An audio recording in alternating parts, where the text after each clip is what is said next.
자, 오늘 말씀의 제목은 좀 독특하게 부처가 온 날이 위대한가? 라는 제목이 되겠습니다. 자, 오늘이 부처님 오신 날이라고 합니다. 전에는 석가탄신일이라고 명명했었습니다. 그런데 언젠가 2018년부터 부처님 오신 날로 그렇게 명칭을 바꿨습니다. 님자 붙이기를 좋아하는 그들 같습니다. 언제부터 중들은 자신들을 중이라 부르지 못하고 스님이라 부르도록 그렇게 그들의 호칭도 바꿨죠. 예전엔 중놈이라고 그렇게 흔히 말했었는데 이제는 스님이 되었습니다. 자, 그들이 추종하는 석가, 사람입니까? 신입니까? 사람입니다. 석가의 본래 이름은 고마타 시타르타입니다. 성이 고마타고 이름이 시타르타입니다. 그는 네팔 지방의 카필라의 왕 슈도다나와의 그리고 그의 아내 마야 사이에서 태어난 사람입니다. 그도 우리와 같은 성정에 우리와 같은 죄인이라는 말입니다. 그는 고민했습니다. 무엇을 고민했냐? 인간의 생사 화복이 아니라 생로병사. 왜 사람은 태어나고 왜 살고 왜 늙고 왜 병들고 왜 죽는 것일까? 사람은 왜 고통하는 것인가? 사람의 삶에는 인생에는 왜 이렇게 고통이 많은 것인가? 108번뇌라고 하기도 하죠. 애썼지만 찾지 못했습니다. 왜 찾지 못한 것입니까? 답을 기록하고 있는 성경을 보지 못했기 때문, 하나님을 만나지 못했기 때문이죠. 오직 성경만이 그에 대한 답을 보여주고 있습니다. 사람은 왜 태어나고 죽는지, 왜 병들고 왜 죽는지, 사람으로 태어난 사람은 왜, 여인에게서 태어난 사람은 왜 그렇게 고생이 많은 것인지 다른 어디에서는 답을 찾을 수가 없습니다. 우리는 답을 찾았죠? 성경에 답이 있습니다. 죄 때문이라고. 우리가 죄인이기 때문에 그렇게 고통이 많은 것이고 죄인들이 사는 세상이라 그런 괴로움이 많은 것이라고. 그리고 죽는 이유도, 병드는 것도, 그리고 사람이 왜 이렇게 태어나고 왜 죽는지 모든 답이 성경에 있습니다. 석가는 그 답을 찾고자 애썼지만 답을 찾지 못하고 말았습니다. 그러나 그는 구도자였습니다. 그는 도를 찾는 자였습니다. 오늘 그를 추종하는 많은 사람들도 구도자들입니다. 도를 찾고 있는 자들이라는 말입니다. 그러나 우리는 구도자들이 아닙니다. 우리는 누굽니까? 전도자들입니다. 왜냐하면 우리는 그 도를 찾았기 때문에 그 도를 전하는 전도자들이 된 것입니다. 대순진리의 사람들은 포교 활동할 때 뭐라고 말합니까? 도를 아십니까? 라고 말하는데 마치 자기들이 도를 아는 것처럼 그렇게 말하지만 그들은 여전히 똑같은 소경들입니다. 그들이 보지 못한다고, 그들이 소경이라고 말한다면 죄가 없을 수 있게 되겠지만 여전히 그들은 지금 본다고 함으로 구원받지 못하는 죄가 남아있는 채로 있는 것이죠. 보지 못한다고, 답을 찾지 못했다고 그 도를 알려달라고 우리에게 부탁하면, 전도자들에게 부탁하면 그들도 만날 수 있을 텐데 그들이 본다고 함으로 구원받지 못하고 있는 것입니다. 그 도 누구입니까? 바로 예수님이시죠. 예수님께서 바로 그 도가 되시는 분입니다. 예수 그리스도.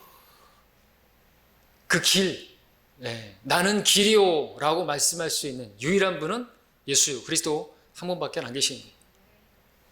다른 이에게는 구원이 없죠. 예수님 통해서만 하나님께 갈 수가 있는 것입니다. 그렇지 않다면, 석가도 길이라고 한다면 예수님은 거짓말한 것이 되죠. 왜냐하면 예수님께서 바로 그 길이라고 말씀하셨잖아요. I'm the way. 그 길, 사람들이 찾는 그 길, 유일한 길. 다른 이에게는 구원이 없어요. 다른 종교는 다 가짜예요. 너무나 간단하죠. 사람들이 만든 종교들이 있어요. 많습니다. 그게 다 진리일까요? 아니죠. 사람이 만든 종교는 가짜고 사람을 만드신 분의 종교라고는 뭐하지만 그게 진짜죠. 그러니까 사람을 만드신 분에게 가서 답을 얻어야죠. 사람들이 만든 종교들이 다 같다면, 가는 길은 달라도 가는 곳은 같다면 그거는 말이 안 되는 것입니다. 그럼 뭐 이슬람도 진리고 뭐 불교도 진리고 유교도 진리고 그럼 사람이 죽으면 어떻게 될까요? 윤회할까요? 어떤 사람은 개나 고양이로 태어날까요? 어떤 사람은 천당 가고 지옥 갑니까? 어떤 사람은 죽으면 끝이라고 믿는데 그러면 죽으면 이 사람은 끝이 되는 것입니까? 아니면 어떤 종교들에서 말하는 것처럼 어떤 뭐에 따라서 다 달라지냐 이것이죠. 그렇게 될 수는 없는 것입니다. 사람이 한 번 태어나서 한 번 죽는 한 가지 길을 가는 것처럼 죽음 뒤에도 한 가지 길을 가는데 그 길을 어디서 찾냐 이거죠. 한 번 죽는 것은 사람들에게 정해진 것이고 그 뒤에는 심판이 있다고 분명히 말씀하고 있는, 명백하게 이렇게 선포하고 있는 책은 성경밖에 없어요. 사후의 생에 대해서 궁금해서 왜 사람이 죽는 것인지 그거를 궁금해서 그렇게 찾았지만 답을 얻지 못한 거예요. 모르면 입을 닫아야죠. 석가도 몰랐어요. 그래서 몰랐다고 말했어요. 자기는 구원이 아니라고, 자기는 구원자가 아니라고, 자기는 도를 얻지 못했다고. 열반경에서 썼잖아요. 삼세중생 제도불능이라고, 업보중생 제도불능이라, 무연중생 제도불능이다. 자기는 아무것도 할 수 있는 게 없다고 그렇게 말했잖아요. 그 성철스도 그랬잖아요. 자기는 자기는 이제 죽으면 지옥 간다고, 그 아비규환으로 간다고, 나의 죄가 수미산을 넘는다고 동아일보에 났잖아요. 근데 왜 자꾸만 따라가는 것이에요? 그게 겸손입니까? 그것이 무슨 덕이에요? 소경입니다. 아무리 찾았지만 못 찾은 것이에요. 지옥 간 것입니다. 지옥 간다고 솔직하게 고백했는데 왜 그 지옥을 따라가려고 하는 것입니까? 눈을 누군가가 가린 것이죠. 고린도후서 4장에 따르면 이 세상의 신이 그들의 눈을 어둡게 해서 복음의 광채가 그들에게 비춰지지 못하게 예수 그리스도가 빛이신데 그분을 보지 못하도록 눈을 가리고 있다고 말하고 있는 것입니다. 우리도 예전에는 그랬습니다. 우리도 소경들이었습니다. 저도 절간에 가서, 저보다 여러분들 중에서, 우리 중에서는 절간에 가서 절밥을 먹은 그 밥그릇 수 제가 제일 많을 겁니다. 할머니 따라서 방학만 되면 그냥 절에 가서 살았어요. 우리 할머니 그렇게 때 한층 구원받고 이제 가셨지만, 향 냄새가 좋았고 목탁 소리가 너무나 평화로웠고 다 좋았습니다. 근데 구원만 없어요. 진리도 없지만 구원이 없어요. 사람들은 속고 있는 것이, 오늘 얼마나 많은 사람들이 속고 있습니까? 속았습니까? 지금도 속고 있습니까? 자, 예수님이 바로 그 도가 되십니다. 그 길이 되시는 분이십니다. 그분께서 세상에 오신 일은 신비라고 말하고 있습니다. 부처가 온 날은 신비가 아닙니다. 아무것도 아니에요. 그러므로 사람들은 부처가 온 날을 기억하고 관심 가질 게 아니라 예수님께서 오신 그 일에 관심을 가져야만 하는 것입니다. 오늘 우리는 그 일을 보고자 하는 것입니다. 경건의 신비를 보고자 하는 것입니다. 성경에는 7가지 신비 크게 나오지요. 무엇 하나 중요한 것이 없지만, 중요하지 않은 것이 없지만 그 중에서 경건의 신비야말로 가장 중요하다, 그렇게 말할 수 있습니다. 왜냐하면 본문에서 위대하다고 말씀하고 있기 때문이죠. 가장 위대한 신비다, 그래서 말할 수가 있을 것입니다. 성경에 나오는 신비들은 말 그대로 신비라서 인간의 이성으로는 알 수 없는 진리들입니다. 만약에 인간의 이성으로도 알 수 있는 진리들이라고 한다면 신비라고 부를 수 없을 것입니다. 개역성경에는 비밀이라고 번역을 했는데 명백히 오역이죠. 자, 때문에 성경은 그 신비를 알기 위해서 반드시 거듭나야 된다고, 성령으로 거듭나지 아니하면 영적인 일들을 알 수도 없고 분별할 수도 없기 때문에 반드시 거듭나야 된다고 말씀하고 있습니다. 자, 그러나 그렇게 성령으로 거듭났다 할지라도 성경에 대한 바른 자세를 갖지 못하게 되면 신비들을 알 수가 없습니다. 성경에 대해서 이 성경이 뭐 개념의 영감을 받았다는 둥, 목적의 영감을 받았다는 둥, 뭐 그런 식으로 하는 것이 아니라 우리는 축자적 영감서, 성경에 기록된 단어 하나하나 1.1획 하나까지도 하나님께서 분명하게 목적을 가지시고 기록하셨다는 사실을 믿지 않는다면 이 경건의 신비는 모르게 되어 있습니다. 그렇죠? 오늘 이 본문에서도 점 하나가 하나님을 글로 바꿔버리는 것이기 때문에 그렇습니다. 오늘날 기독교인들 중에서도 성경을 믿지 못하기 때문에 이 신비에 대해서 무지한 사람들이 많은 것입니다.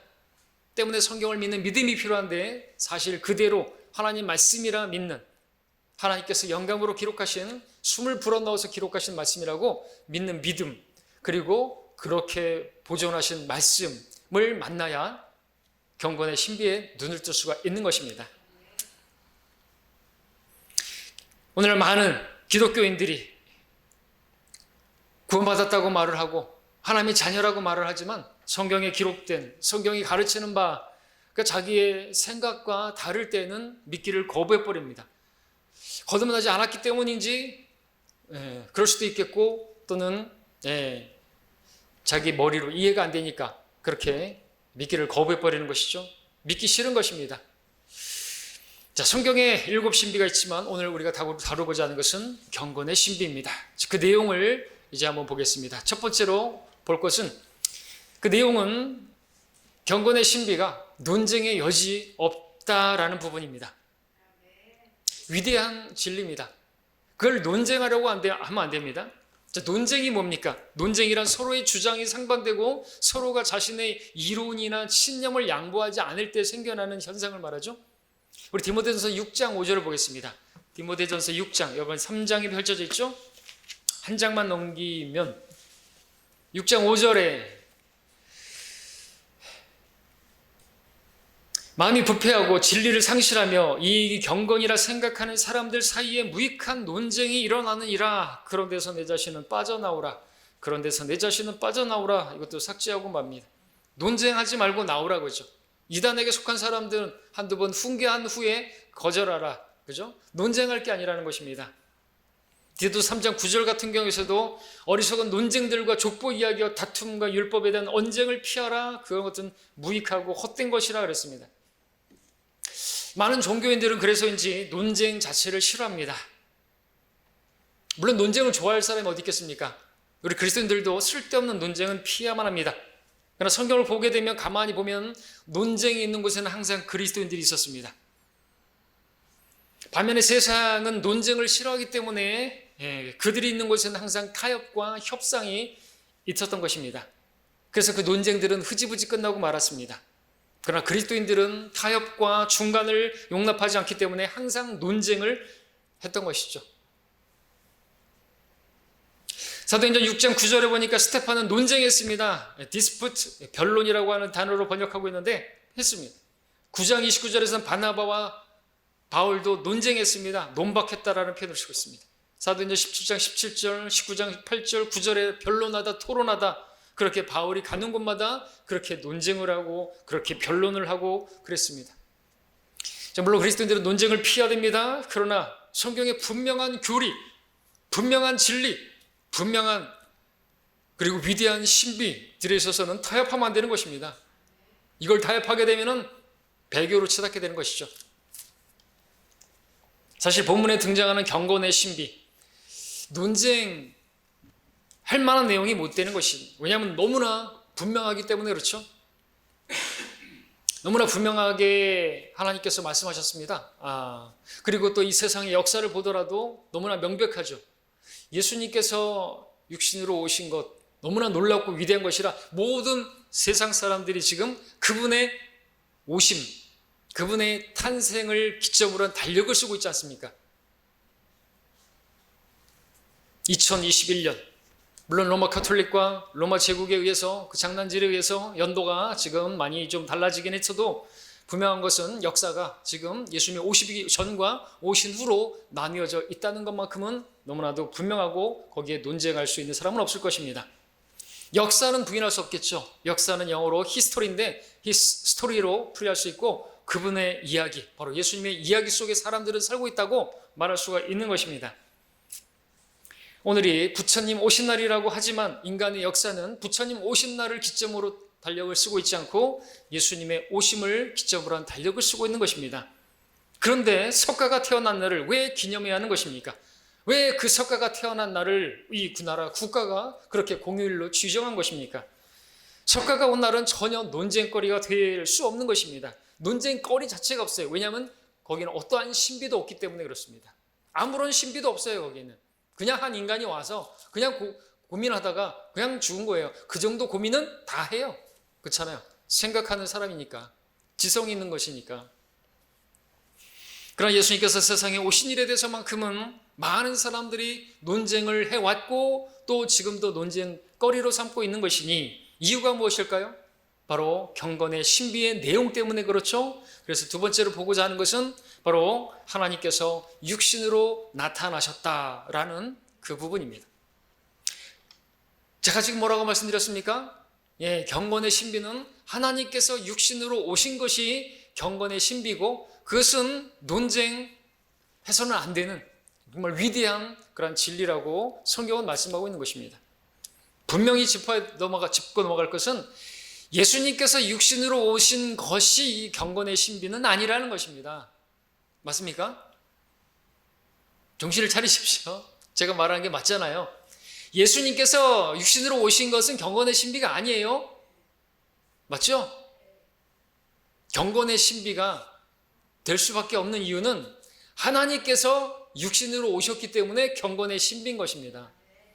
석가가 육신으로 온 것은 전혀 신비가 아니잖아요. 마찬가지로 예수님이 육신으로 온 것은 신비가 아니에요. 진짜 신비가 뭔지 아십니까? 하나님이신 그분께서 육신으로 오셨다. 예수님이 하나님이시다라는 게 이게 경건의 신비라는 것이죠. 그러니까 여기서 논쟁이 일어나는 것입니다. 석가가 육신으로 온 게 뭐가 논쟁거리가 되겠습니까? 예수님께서 육신으로 오신 거 누가 모릅니까? 근데 그분이 하나님이라고 하니까 이제 막 논쟁이 일어나는 것이죠. 그러다가 논쟁 끝에 결론은 하나님을 그를로 바꿔버린 것이죠. ASV, NRSV, NASV, NIV, 모조리 병개된 성서들은 다 하나님께서 육신으로 오셨다고 기록하고 있지 않고 그는 육신으로 오셨다라고 기록하고 있단 말입니다. 병개시켜버린 것이죠. 논쟁 끝에 삭제시켜버렸어요. 예수님은 하나님이 아니라고. 성경을 믿지 않는 그들이 많은 필사본들, 다수 필사본 모조리 그냥 머저리티 텍스트라고 하죠. 다수 필사본에서 그렇게 분명히 담고 있는데 왜 이걸 하나님을 빼버리고 그를 이라는 거기에 짝만 그 하나만 딱 없어지면 이게 하나님이 그를 바뀌어버리는 것입니다. 자, 근데 여호와의 증인들과 손잡고 악한 사귐은 좋은 행실을 부패시킨다고 예수님을 하나님의 자리에서 끌어내버린 것이죠. 그러나 성경은 여기뿐만 아니라 다른 부분에 있어서도 그분이 명백히 하나님이심을 증거하고 있습니다. 그 이름을 임마누엘이라 하리라 하셨으니 이를 해석하면 우리와 함께 계시는 누구요? 하나님이라고 말씀하고 있습니다. 요한일서에서도 그분은 참 하나님이시요 영원한 생명이시라 그분 하나님이신 그분의 영광스러운 나타나심을 기다리게 하셨습니다. 많은 구절이 있습니다. 자, 사람들이 거듭나지 않은 사람들이 하나님께서 육신으로 오셨다는 것을 믿지 못하는 이유는 이것이 성경이 말씀하시는 그대로 신비이기 때문에 그렇습니다. 우리의 이성으로 풀리지 않는 것이죠. 삼위일체는 어떻습니까?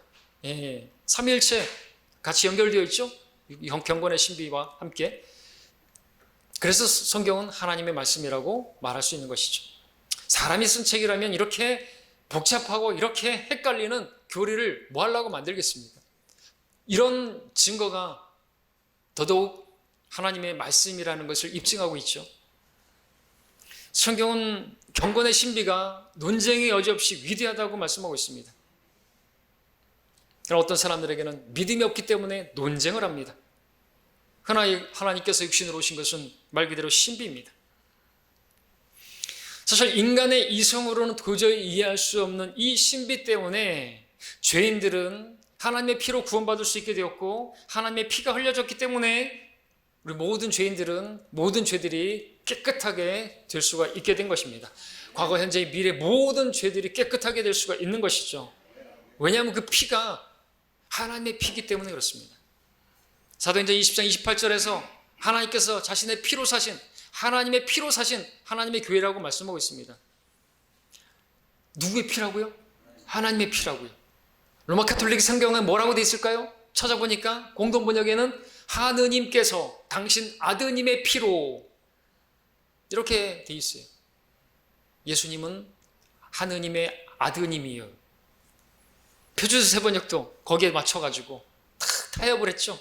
가톨릭과 또 이 개신교회하고 같이 사용할 수 있도록 만든 게 표준세 번역 아닙니까? 하나님께서 자기 아들의 피로 이런 말 하면 안 되는데 하나님의 피예요. 네. 그걸 누가 몰라요? 예수님이 하나님의 아들이신 것을. 근데 그걸 말하고 있단 말이에요. 하나님이라는 걸 말하고 있는 것입니다. 자, 이러한 사실을, 예수님께서 하나님이시라는 사실을, 경건의 신비를 믿어본 적이 없는 사람들은 그래서 육신으로 나시는 그 하나님의 신비를 알 수 없는 것이고, 그래서 그들은 이것을 비밀로 치부하려고 하는 것일까요? 그래서 사람들에게 알지 못하도록 비밀로 그렇게 오역한 것일까요? 그래서 그럴까요? 하나님의 피라고 믿질 않으니까 그들이 그렇게 구원의 영원한 보장을 믿지 못하고 그 구원을 그렇게 자기들의 어떤 행위로 또 이루어보려고 애쓰는 것이 아닐까요? 이러한 경건의 신비를 믿은 적이 없기 때문에 말이죠. 근데 우리는 어떻습니까? 우리는 믿고 있습니다. 우리는 구원이 흔들리지 않습니다. 왜냐하면 하나님의 피가 흘려졌기 때문에 그렇습니다. 그분이 우리의 모든 죄값을 다 지불하고도 남은 그런 피이기 때문이죠. 근데 모든 죄값을, 1만 달란트의 죄값을 다 탕감하시고도 남는 그러한 피가 흘려진 것이에요. 근데 거기다가 나의 어떤 피, 나의 어떤 희생을 내민단 말입니까? 있을 수 없는 일이죠. 성경은 그분이 하나님이시다, 하나님의 피가 흘려졌다 말씀하고 있는 것입니다. 이것은 신비가 아닐 수가 없는 것입니다. 자, 이제 세 번째로 볼 것은 성령으로 의롭게 되셨다 말씀하고 있습니다. 본문은 예수님께서 성령 하나님 안에서 의롭게 되셨다 말씀하고 있습니다. 여호와의 증인들은 이러한 내용만 보면 눈이 반짝거립니다. 왜냐하면 그들은 예수님께서 피조된 신으로서 하나님보다는 열등한 신으로서 사람으로 텐상에서 살아가다가 죄를 지을 수 있고 그럴 가능성이 있었지만 침례받으실 때 하나님의 능력인 성령을 받고 신적 능력을 받아서 살아간 그러한 분으로 가르치고 있기 때문에 그렇습니다. 그래서 그들은 성자 예수 그리스도와 성령 하나님과의 관계를 전혀 이해하지 못하는 소경들이 되어버린 것입니다.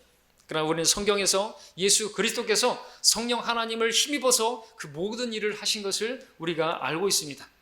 이 또한 경건의 신비에 해당하는 부분입니다. 우리가 아는 신비는 하나님께서 육신으로 오신 것인데 그처럼 성자 하나님께서 자신을 스스로 제한하신 만큼 제한된 인간의 몸으로 성령 하나님 안에서 그렇게 의롭게 된 것 역시나 신비라고 성경은 말씀하고 있는 것입니다.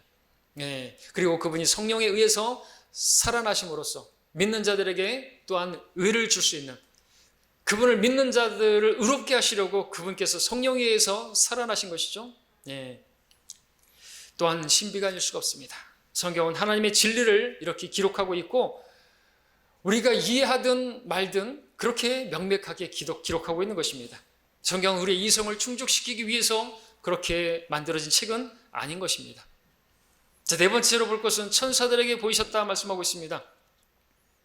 우리는 성경을 통해서 예수님께서 죽으신 후 3일 동안 무슨 일이 있었는지를 잘 알고 있습니다.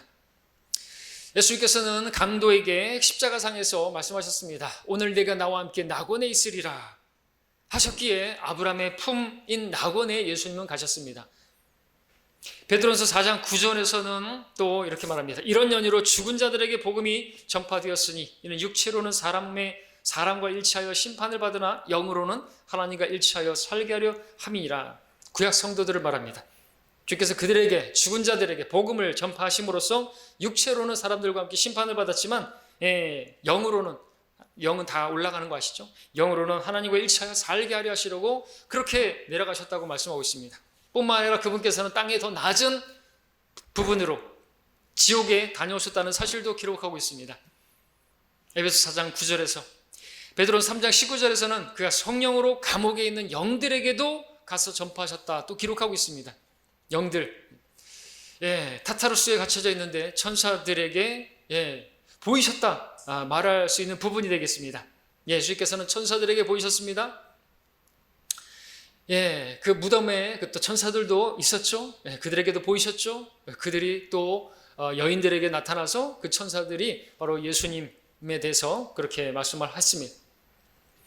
자, 오늘 기독교인들 성경을 읽지 않고 또 믿지 않기 때문에 천사에 대해서 많이 오해하고 있습니다. 천사에 대해서, 천사라 그러면 날개 달리고 머리 위에 도넛 같은 거 하나 달려있고 중성이고 하얀 존재를 생각합니다. 천사는 그렇게 생겨본 적이 없고 그렇게 기록된 적도 없습니다. 성경에는 빛의 천사로 기록하고 있는 나오고 있고 또 자신들의 처소를 떠난 천사들도 있고 타락한 천사들도 나옵니다. 그 중에서 우리는 예수 그리스도께서 땅의 더 낮은 부분들에 있는 천사들에게도 가서 자신들을 보이셨다라는 사실을 보게 됩니다.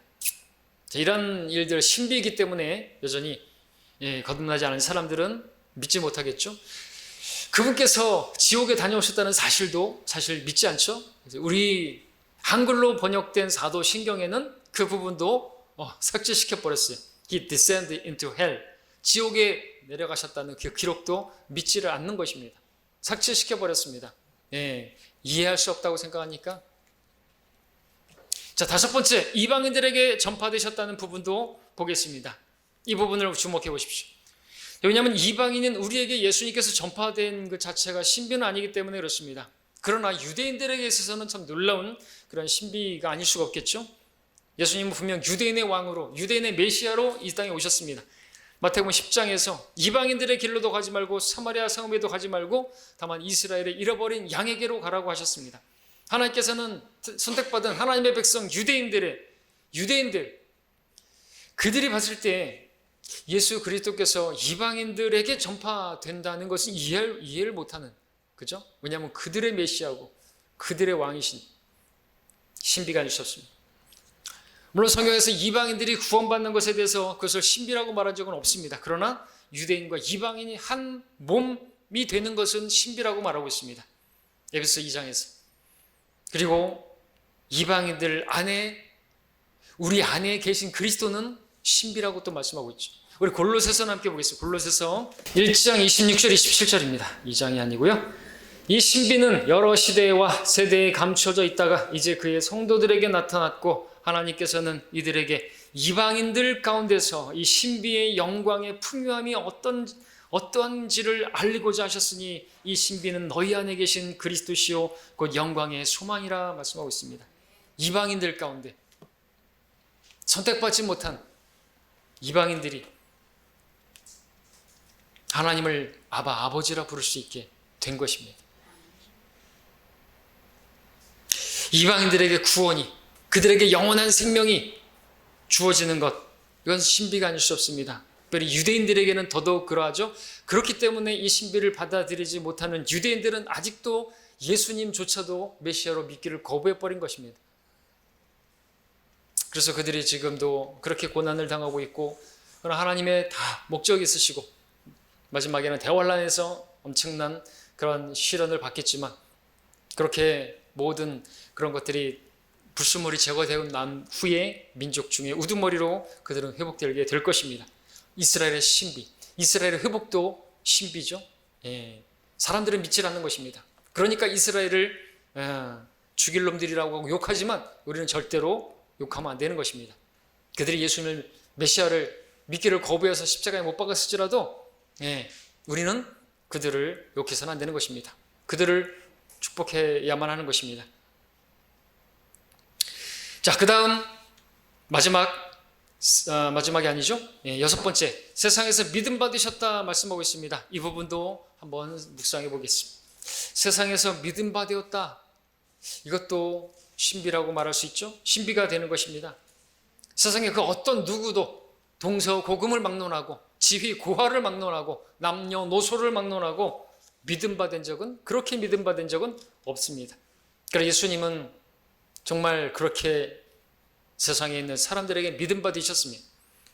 예수님은 아프리카 흑인도 믿었습니다. 사도행전 8장의 에디오피아 니시, 노예도 믿었습니다. 오네시모, 다카라고 불리는 귀족도 믿었습니다. 데오빌로, 살인자도 믿었습니다. 사도 바울, 어부들도 믿었고요, 세리들도 믿었고요, 창녀들도 믿었고요, 죄인들도 믿었습니다. 노예상인 존 뉴턴도 믿었습니다. 강도들도 믿었습니다. 야구선수 빌리 선데이도 믿었습니다. 구두수성공도 믿었습니다. D.L. 무디, 어린 초등학생에서부터 나이 많은 노인에게 이르기까지 그야말로 세상의 다양한 모든 사람들에게 믿음받은 분이 바로 예수님이신 것입니다. 그렇게 믿음받은 어떤 대상이 또 있겠습니까?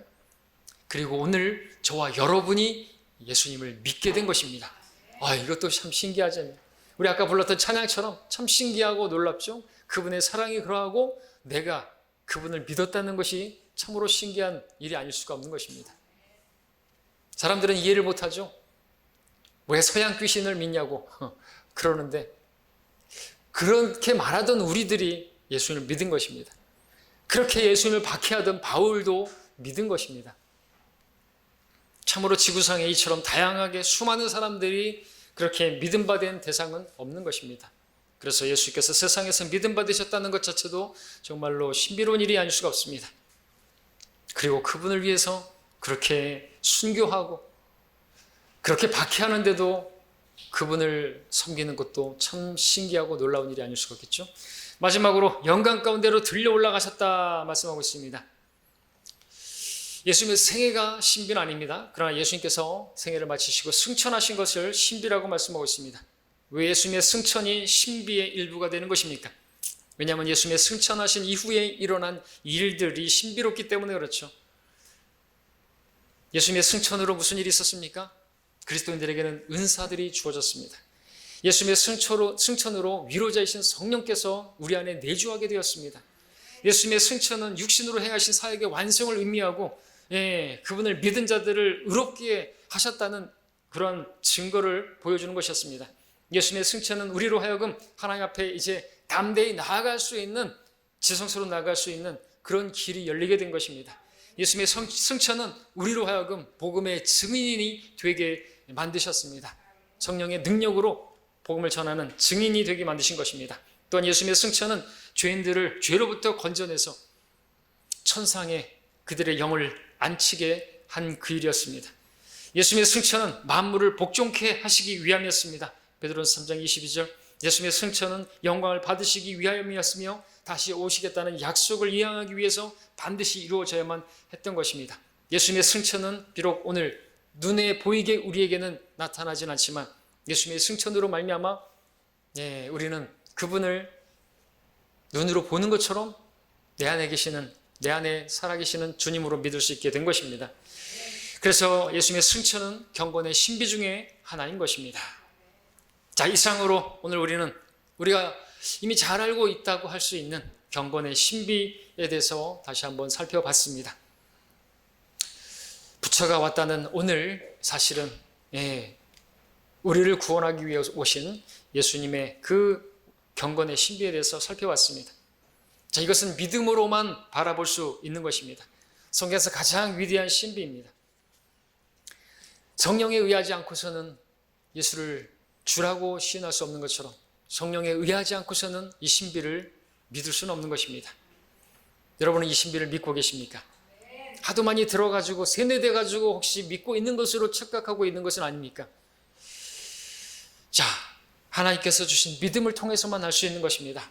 왜냐하면 하나님의 일은 영적으로만이 분별되기 때문에 그렇습니다. 신비는 하나님께서 계시해 주셔야만 알 수 있기 때문에 그렇습니다. 우리의 이성과 지혜를 열어놓고 하나님의 말씀을 붙들고 사실 그대로 기록된 대로 하나님의 지혜에 의지해서 믿는다면 우리가 믿지 못할 기록은 성경에 아무것도 없는 것입니다. 하나님께서 육신으로 나타나셨고 성령으로 그렇게 되셨으며 천사들에게 보이셨고 이방인들에게 전파되셨으며 세상에서 믿음 받으셨고 영광 가운데로 들러 올라가셨다는 이 위대한 경건의 신비는 오직 하나님께서 계시해 주셔야만, 혈과 육으로는 도저히 알 수 없는 신비인 것입니다. 그러므로 이러한 신비를 우리에게 계시하신 우리 하나님께 감사를 드리시고 찬양을 드리시길 바랍니다. 다른 사람들에게 감춰진 이 신비를 우리의 지성의 눈을 밝히셔서 보게 하셨으니 우리 하나님은 우리의 입술을 통해서 찬양받으시기에 합당하신 분 아닙니까? 저 개인적으로는 제가 석가에게서 돌이켜서 살아계시고 참되신 하나님을 섬기게 하신 일을 정말 감사드리고 찬양드릴 수 없습니다. 자, 찬양드리겠습니다.